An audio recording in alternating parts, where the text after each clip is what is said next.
Begin. The Renaissance was a period of rebirth. It took place between the 14th and the 16th century.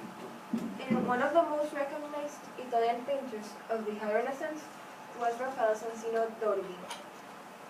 He was not only a painter, he was also an architect. But his paintings were the ones that distinguished him. He was born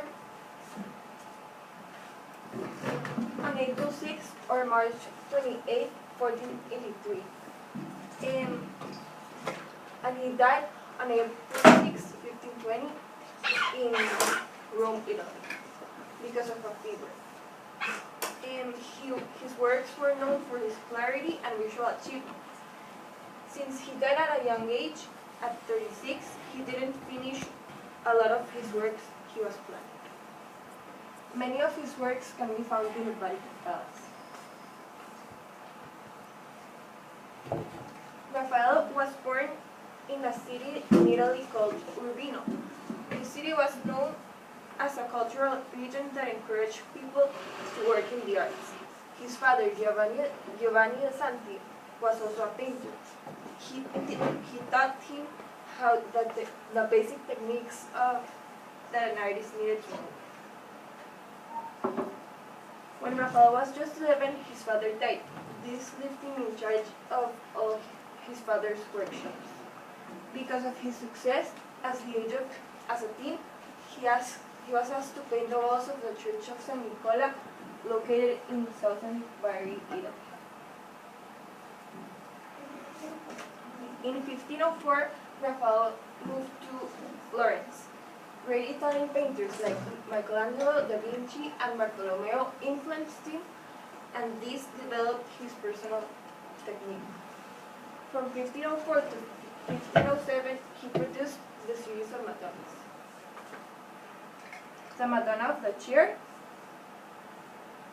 the Sistine Madonna, and the Ansidei Madonna.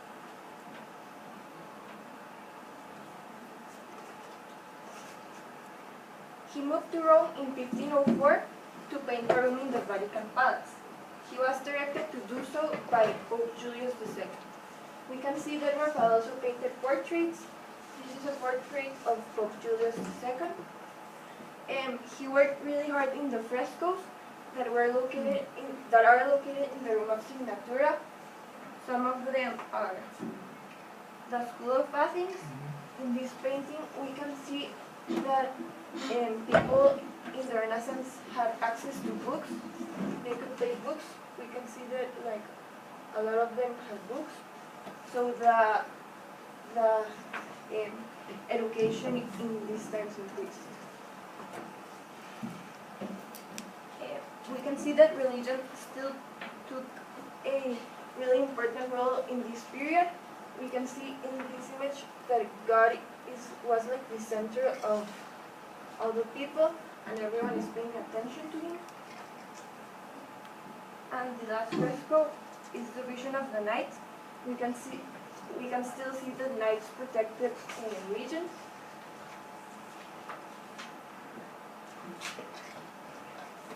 One of his largest paintings in canvas was the Transfiguration, was when God allowed certain apostles to have a privileged spiritual and increased faith.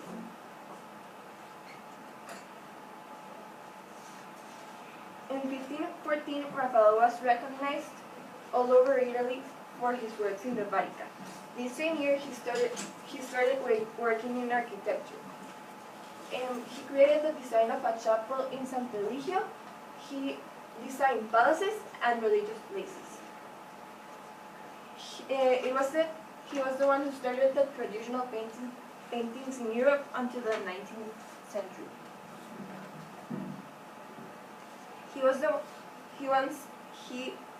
People said Raphael was the only painter in those times that created realistic emotions into his works, and he changed the art world. Here is the interior of the chapel of Sant'Eligio that he designed it.